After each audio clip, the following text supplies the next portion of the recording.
ইংলিশে কথা বলার জন্য বিইং অ্যান্ড হ্যাভিং এই দুটোর ব্যবহার জানা ভীষণই ইম্পর্টেন্ট। বাট বিইং এবং হ্যাভিং আমরা অনেকে হয়তো কথা বলার সময় ব্যবহার করে থাকলেও আমরা কিন্তু এর প্রপার ইউজটা জানি না। তো এর প্রপার ইউজ জানতে you have to watch this video till end. Hello everyone, this is Barnali here and you are watching me in Barnali Classroom. Being and having, being হচ্ছে বি ভার্বের একটা ফর্ম অ্যান্ড হ্যাভিং হচ্ছে have ভার্বের form. But being and having আমরা এমন কিছু সময় use করতে পারি যে সময়ে হয়তো আমরা বুঝতে পারছি না যে হওয়া এটা বলার জন্য কি ব্যবহার করব, বা আছে এটা বলার জন্য কি ব্যবহার করব। তো সেন্টেন্সে বিইং অ্যান্ড হ্যাভিং এর ব্যবহার একটু অন্যভাবে হয়। তো চলো বিইং আর হ্যাভিং কিভাবে সেন্টেন্সে আমরা ব্যবহার করি সেটা দেখে নিই। তো চলো শুরু করা যাক ভিডিওটা। So let's get started. Being, being সাধারণত একটি অবস্থা, পরিচয়, কারণ, শর্ত বা কিছু ঘটনার অবস্থান বোঝাতে ব্যবহার করা হয়। অর্থাৎ নর্মালি বিইং হচ্ছে কোনো কিছু হওয়া বোঝানোর জন্য আমরা ব্যবহার করে থাকি। যেমন দেখবো আমরা এরকম অনেক সময় বলি না যে ছেলে হয়েও আমি এটা করতে পারছি না, মেয়ে হয়েও আমি এটা করতে পারছি না, এটা হওয়া সত্ত্বেও এরকম হলো। তো কোনো অবস্থা বা পরিচয়, কারণ এই বোঝানোর ক্ষেত্রে আমরা বিইংটা ব্যবহার করে থাকি। মেনলি যেটা সেটা হচ্ছে হওয়া বোঝানোর ক্ষেত্রে ব্যবহার হয়। তো চলো কয়েকটা এক্সাম্পলের মাধ্যমে দেখা যাক। ফার্স্ট হচ্ছে যেমন ধরো যদি আমি বলি একজন ছেলে হওয়া চ্যালেঞ্জিং। তো একজন ছেলে হওয়া চ্যালেঞ্জিং, তাহলে কোনটা চ্যালেঞ্জিং? ছেলে হওয়াটা চ্যালেঞ্জিং। তো এখানে হওয়াটাকে তুমি কিভাবে বোঝাবে? এখানে হওয়াটাকে তুমি কিভাবে বোঝাবে? তো এটাকে তোমায় কি বলতে হবে? এক্ষেত্রে তোমায় বলতে হবে being a boy is challenging. Being a boy, তো এখানে ছেলে হওয়া, ছেলেটা কিন্তু চ্যালেঞ্জিং নয়। এখানে কিন্তু আমরা এটা বলছি না যে বয় is challenging, A boy is challenging. এটা কিন্তু যদি আমি বলি তাহলে কিন্তু সেন্টেন্সের মানেটা ক্লিয়ার হবে না যে এ বয় ইজ চ্যালেঞ্জিং। তাহলে তোমাকে এটা বলতে হবে ছেলে হওয়াটা challenging. So being a boy is challenging. ছেলেটা চ্যালেঞ্জিং নয়, ছেলে হওয়াটা challenging. So being a boy is challenging. ঠিক একইভাবে যদি তুমি বলো যে মেয়ে হওয়া চ্যালেঞ্জিং, তাহলে সেম সেন্টেন্স থাকবে, শুধুমাত্র তুমি বয়ের জায়গায় গার্ল ব্যবহার করবে। সো সেম সেন্টেন্স সেক্ষেত্রে হবে। তো being a boy, being a girl. এবার যদি আমরা বলি মানুষ হওয়াটা চ্যালেঞ্জিং, সো বিইং আ হিউম্যান, সেক্ষেত্রে এ বয়ের জায়গায় শুধুমাত্র হিউম্যান হয়ে যাবে।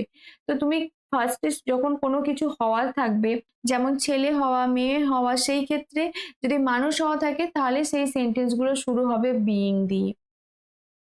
নেক্সট, ক্লান্ত থাকায় সে তাড়াতাড়ি ঘুমিয়ে পড়লো। সো ক্লান্ত থাকায় সে তাড়াতাড়ি ঘুমিয়ে পড়লো। এখানে তুমি ভাবছো যে হওয়া তো নেই, তাহলে কিভাবে বিইংটা ব্যবহার করবে?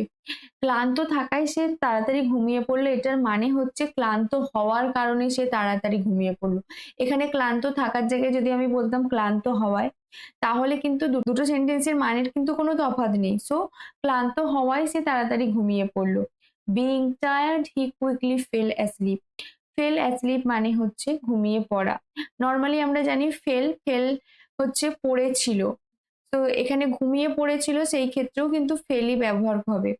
নর্মালি ফল, ফেল এটা হচ্ছে পড়ার ক্ষেত্রে ব্যবহার হয়। তো এখানে দেখো ঘুমিয়ে পড়া, সেই ক্ষেত্রেও কিন্তু আমরা ফেল অ্যাসলিপ ব্যবহার করব। অ্যান্ড ক্লান্ত থাকায় বা ক্লান্ত হওয়ায় বিইং টায়ার্ড। বিইং টায়ার্ড এক্ষেত্রে কি ক্লান্ত হওয়ার কারণে বা ক্লান্ত হওয়াতে, তো এটা একটা অবস্থা বোঝাচ্ছে। সো বিইং টায়ার্ড হি কুইকলি ফেল অ্যাসলিপ। ক্লান্ত হওয়ার কারণে বা ক্লান্ত হওয়ার সত্ত্বেও সে তাড়াতাড়ি ঘুমিয়ে পড়ল। নেক্সট, দেরি হওয়ার কারণে আমরা ট্রেনটা মিস করলাম। তো আমরা ট্রেনটা কেন মিস করেছিলাম? আমরা ট্রেনটা মিস করেছিলাম কারণ আমাদের দেরি হয়েছিল। এক্ষেত্রে দেখো, এক্ষেত্রে কিন্তু কারণ, কজ বোঝাচ্ছে কারণ। সো দেরি হওয়ার কারণে আমরা ট্রেনটা মিস করলাম, এক্ষেত্রে কারণ বা শর্ত। সো বিইং লেট, কেন ট্রেনটা মিস করলাম? For being late. তো being late I miss the train. I miss the train for being late, বা being late I miss the train. Being late মানে এখানেও কিন্তু দেখো হওয়া রয়েছে, দেরি হওয়ার কারণে। So being late I miss the train. তো দেরি হওয়ার কারণে আমি ট্রেনটা মিস করলাম। এবার ধরো যদি আমি বলি যে দেরি হওয়ার কারণে আমি অফিস পৌঁছাতে পারিনি। দেরি হওয়ার কারণে, সো বিইং লেট দিয়ে সেন্টেন্সটা শুরু হবে। তো বিইং লেট বা দেরি হওয়ার কারণে দিয়ে আমরা কিন্তু অনেক সেন্টেন্স বলতে পারি। যেমন আমি কি বললাম, দেরি হওয়ার কারণে আমি ট্রেনটা মিস করলাম, দেরি হওয়ার কারণে আমি অফিস পৌঁছাতে পারিনি। So being late I couldn't reach the office. So দেরি হওয়ার কারণে আমি অফিসে পৌঁছাতে পারিনি। ঠিক এরকমই যদি আমি বলি যে দেরি হওয়ার কারণে সে স্কুলে যেতে পারেনি, এটার ইংলিশ কি হবে? বা ধরো যদি আমি বলি যে দেরি হওয়ার কারণে আমি বাসে উঠতে পারিনি, সো দেরি হওয়ার কারণে। এই দিয়ে তুমি আর কি কি সেন্টেন্স করছো সেটা আমাকে আমার কমেন্ট সেকশনে জানাও। নেক্সট, ছোটবেলায় আমি বাইরে খেলতে পছন্দ করতাম। তো ছোটবেলায়, এখানে ভাবছো যে ছোটবেলায় তাহলে এখানে হওয়া কিভাবে হচ্ছে? ছোটবেলায় মানে যখন আমি ছোট ছিলাম। সো ছোটবেলায় আমি বাইরে খেলতে পছন্দ করতাম। Being a child I love to play outside. Being a child I love to play outside. Outside মানে বাইরে, অ্যান্ড খেলতে পছন্দ করতাম, love to play. Love to play মানে হচ্ছে খেলতে ভালোবাসতাম বা খেলতে পছন্দ করতাম। তো ছোটবেলায় being a child, in my childhood আমরা বলি ইন মাই চাইল্ডহুড, মানে আমরা ছোটবেলাতে এরকম করতাম। তো সবসময় ইন মাই চাইল্ডহুড নয়, ইন মাই চাইল্ডহুড ছাড়াও আমরা কিন্তু বিইং আ চাইল্ড দিয়েও সেন্টেন্সটাকে শুরু করতে পারি। আমরা এটা বলতে পারি being a child I love to play outside. Next, মানুষ একটি সামাজিক প্রাণী। আমরা সবাই জানি মানুষ একটি সামাজিক প্রাণী। তো সামাজিক প্রাণী, সামাজিক ইংলিশ হচ্ছে সোশ্যাল। প্রাণী animal. Human being, human being মানে কিন্তু মানুষ। মানুষ ইংলিশ এক্ষেত্রে হিউম্যান বিইং। এখানে কিন্তু বিইং দিয়ে সেন্টেন্সটা শুরু হবে না, এখানে human being. Human being is a social animal. এখানে মানুষ বোঝানোর জন্যই আমাদেরকে হিউম্যান বিইং এই পুরো ওয়ার্ডটা ব্যবহার করতে হয়। এখানে বিইং এর ব্যবহার একটু অন্য। নর্মালি এর আগে আমরা কি বলেছি, বিইং এ বয় মানে ছেলে হওয়ার কারণে, বিইং টায়ার্ড ক্লান্ত হওয়ায়, বিইং লেট দেরি হওয়ার কারণে, বিইং আ চাইল্ড ছোটবেলায়, বাট মানুষ হওয়া। এক্ষেত্রে কিন্তু হিউম্যান বিইং মানে মানুষ হওয়া বোঝাচ্ছে না, এখানে মানুষটাকে হিউম্যান বিইং বোঝাচ্ছে। So human being is a social animal. মানুষ একজন সামাজিক প্রাণী। তো এছাড়াও বিইং এর আরো অনেক ব্যবহার রয়েছে, বাট আমি তোমাকে যে ব্যবহারগুলো বললাম এইগুলো দিয়ে আমি একটা করে সেন্টেন্স তোমাদেরকে বলে দিয়েছি। তো তোমরা এর বাইরে আর কি কি সেন্টেন্স বানাচ্ছ সেটা আমাকে জানাও। নেক্সট, বিইং এর পরে দেখো হ্যাভিং। হ্যাভিংও কিন্তু আমাদের স্পোকেন ইংলিশের ক্ষেত্রে খুব ব্যবহার হয়। হ্যাভিং এর ব্যবহার কিন্তু অত্যন্ত গুরুত্বপূর্ণ। হ্যাভিং হচ্ছে যখন ধরো তুমি বলতে পারো না যে আমার জ্বর হয়েছে, আমার জ্বর হয়েছে আমরা কিভাবে বোঝাবো? এখানে হয়েছেটাকে কিভাবে বোঝাবো? তো যখন তুমি কিভাবে বোঝাবে বুঝতে পারছো না, তখন সেক্ষেত্রে কিন্তু তুমি হ্যাভিংটা ব্যবহার করতে পারো। তো দেখো কিভাবে ব্যবহার করবে, যেমন ধরো যদি বলে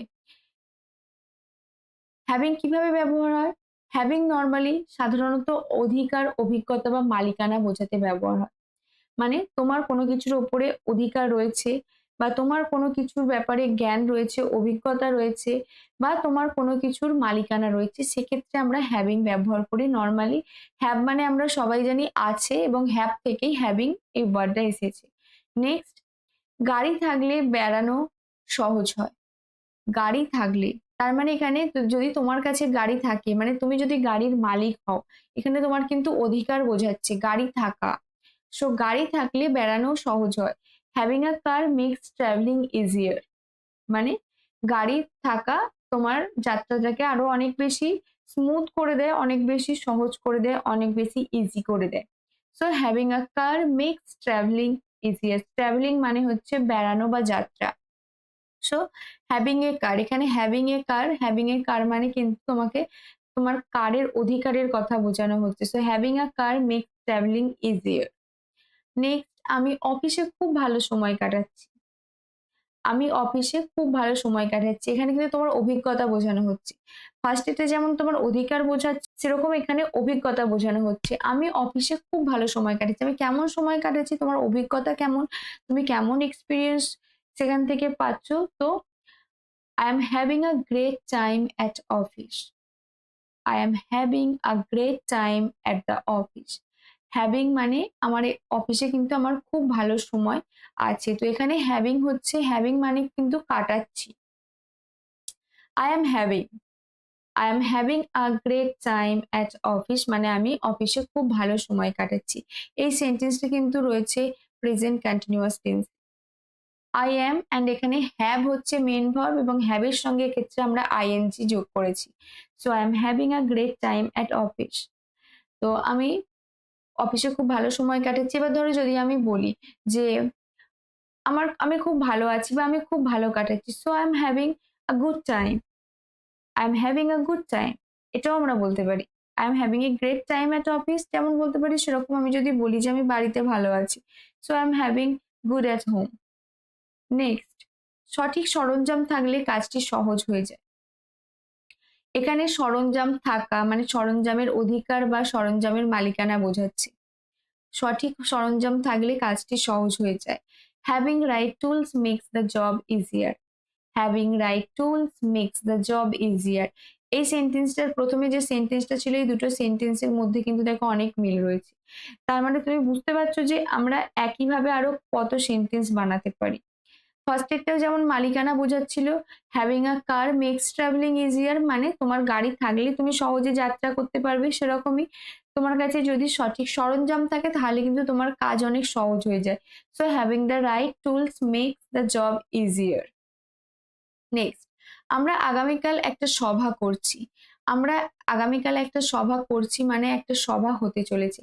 এখানে সভা করছি, এখানে আমরা কি, এখানে কিন্তু আমরা ডু ব্যবহার করব না। ডু আমরা ব্যবহার করি, ডু ব্যবহার করলে ভেরি বেসিক, এটাকে অতটাও বেশি অ্যাট্রাকটিভ শোনাবে না। যদি তুমি হ্যাভিং বলো তাহলে এটা অনেক বেশি স্মার্ট শোনাবে।